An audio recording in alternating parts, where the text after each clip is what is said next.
Hello students, welcome back to our class.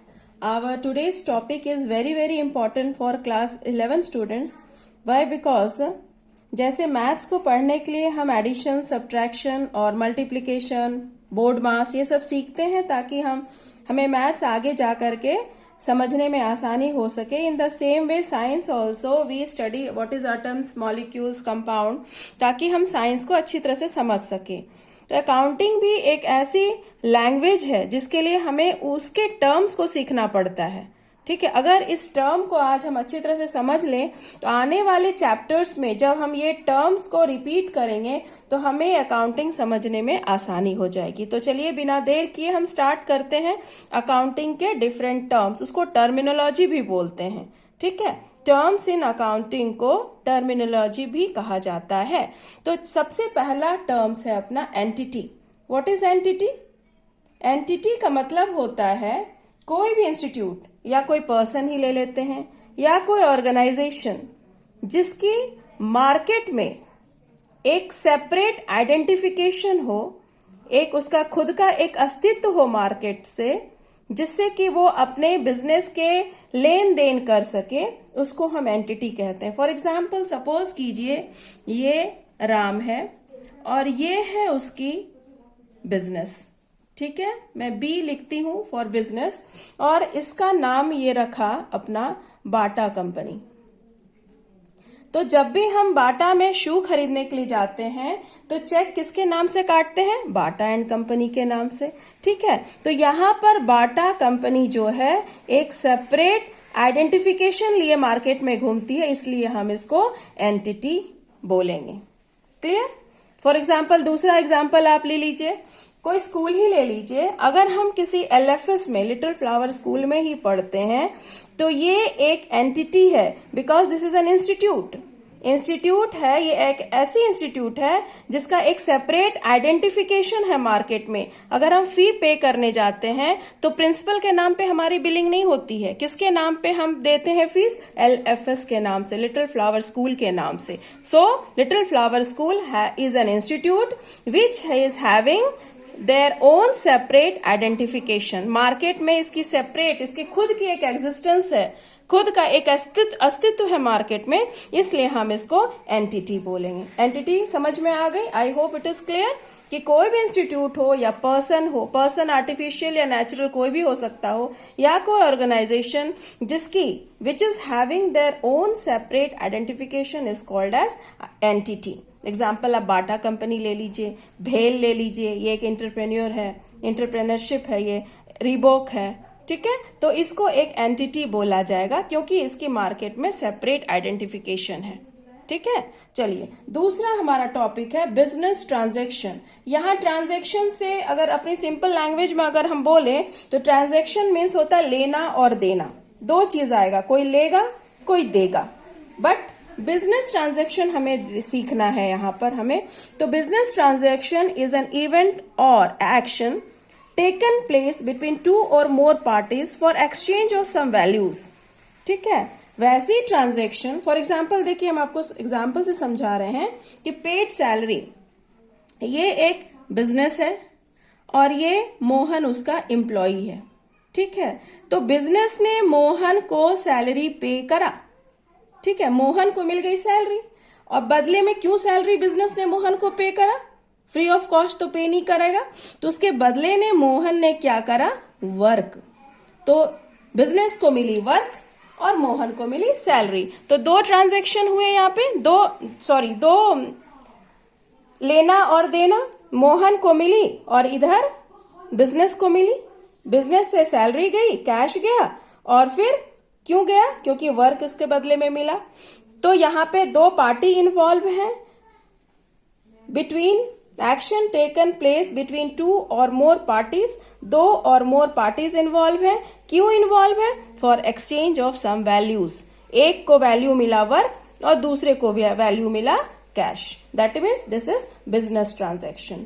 ठीक है, दूसरी देखिए परचेज ऑफ गुड्स. हम जब गुड्स को परचेज करते हैं तो जो परचेजर रहता है उसके पास गुड्स आती है और जो गुड्स को सेल करता है उसको कैश जाती है. तो एक को मिला और दूसरे को देना पड़ा। गिव एंड टेक का रिलेशनशिप हो और वो भी खास करके सम वैल्यूज का, तो हम उसको बिजनेस ट्रांजैक्शन कहते हैं। क्लियर? नाउ कैपिटल फिर यहाँ एक एग्जांपल से मैं आपको समझा रही हूं। सपोज कीजिए ये एक मोहन है, इसकी इच्छा हुई एक बिजनेस खोलने की और इसने एक बिजनेस खोलने के लिए सोचा। तो ऑब्वियसली बात क्वेश्चन ये उठती है कि आज हम रात भर सोचें और सुबह उठ के बिजनेस खोल ले, तो ये पॉसिबल तो नहीं है, जिसके पास कुछ पैसे होना चाहिए। तो ये 10,000 रुपीज अपने बिजनेस को सेटअप करने के लिए इन्वेस्ट करा। ये प्रोप्राइटर हुआ, ठीक है, प्रोप्राइटर। इसने इन्वेस्ट करा कैश में 10,000 रुपीज, ठीक है, कैश में 10,000 रुपीज बिजनेस को सेटअप करने के लिए यूज करा। तो जो प्रोप्राइटर बिजनेस को सेटअप करने के लिए इन्वेस्ट करता है रुपया, उस रुपये को हम कैपिटल कहते हैं, ठीक है। अब ये जो कैपिटल है may be in the form of cash भी हो सकता है, गुड्स भी हो सकता है। फॉर एग्जाम्पल यहाँ पर इसके पास कैश था तो इसने 10,000 कैश लगा दी और इसे कुछ फर्नीचर्स की भी जरूरत पड़ी इस बिजनेस में। तो अगर हम मार्केट में जाते हैं फर्नीचर को खरीदने के लिए तो वहां पर हमें पैसे तो लगेंगे ही। तो इसने क्या सोचा कि अपने घर से ही कुछ फर्नीचर्स को बिजनेस में जा करके यूज कर दे, ठीक है। तो यहाँ पर कैश भी इसने 10,000 लगाया और फर्नीचर सपोज कीजिए 5,000 की हो गई। तो ये दोनों इसके कैपिटल कहलाएंगे। वाई? दोनों का इन्वेस्टमेंट इसने बिजनेस को यूज करने के लिए, स्टार्टअप करने के लिए लगाया, ठीक है। तो capital refers to the amount invested by the proprietor. Capital एक ऐसा अमाउंट है जो प्रोप्राइटर के द्वारा इन्वेस्ट किया जाता है in business. It may be in the form of cash, goods और एसेट्स। जो भी प्रोप्राइटर बिजनेस को स्टार्ट करने के लिए पैसा इन्वेस्ट करता है, चाहे वो फर्नीचर गुड्स के फॉर्म में हो या कैश के फॉर्म में हो, उसे हम कैपिटल कहते हैं। Clear? Now next one is drawing. इसी एग्जाम्पल को कंटिन्यू करते हैं कि यही जो प्रोप्राइटर है अपना और ये है उसकी बिजनेस, ठीक है। इसने 10,000 कैश लगाया और 5,000 इसने गुड्स लगाया। टोटल इसकी 15,000 की कैपिटल हो गई। क्लियर? इतना 15,000 की इसकी कैपिटल हो गई। अब इसको मिड ऑफ द सेशन में कुछ जरूरत पड़ती है पैसों की फॉर पर्सनल यूज। बिजनेस से ये पैसा विथड्रॉ करता है किसके लिए? फॉर पर्सनल यूज के लिए। तो जब कोई प्रोप्राइटर बिजनेस से पैसा विथड्रॉ करे for it personal use, that is called as drawings. अब ये ड्रॉइंग्स भी है in the form of cash भी हो सकती है, in the form of goods भी हो सकती है।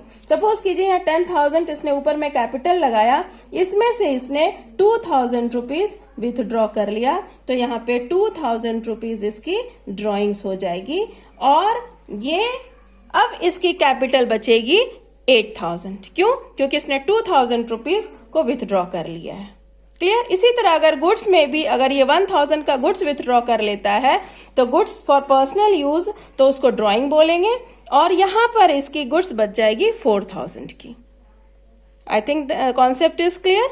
Now move to the next one, that is event. Event का मीनिंग होता है, बहुत सिंपल है ये वर्ड, कि रिजल्ट ऑफ बिजनेस ट्रांजेक्शन। चलिए इससे आपको समझ में नहीं आएगी, एग्जाम्पल से समझाती हूं। सपोज करो कि मैंने कॉस्ट ऑफ फर्नीचर, हमको एक फर्नीचर बनाने के लिए 40,000 रुपीज लगी, ठीक है। हमने एक फर्नीचर को बनाया, फर्नीचर को बनाने में हमें उसका कॉस्ट पड़ा 40,000 और जब हम उसको सेल करने के लिए गए मार्केट में तो सेल करें तो हमें मिला ₹50,000, ठीक है।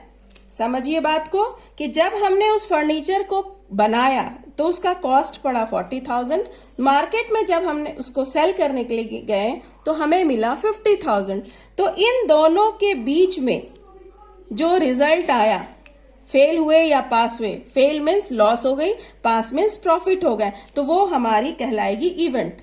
यहां पर हमें प्रॉफिट होती है 10,000 रुपीज की। तो ये प्रॉफिट जो हुई हमारी इवेंट कहलाई। That is event means result of business transaction. Event का मतलब क्या होता है? कोई भी बिजनेस ट्रांजैक्शन का जो रिजल्ट होता है उसको हम इवेंट कहते हैं। I hope the concept is clear. Next day, part 2, again we will start from other terms in accounting. मैं 2-3 वीडियो इसका टर्म्स ऑफ अकाउंटिंग का बनाऊंगी जो कि बहुत इंपॉर्टेंट है आप लोगों के लिए। आई think the concept is clear. तो अगर आपको क्लियरेंस है बच्चों तो please like share and subscribe कीजिए एंड थैंक्स फॉर वॉचिंग।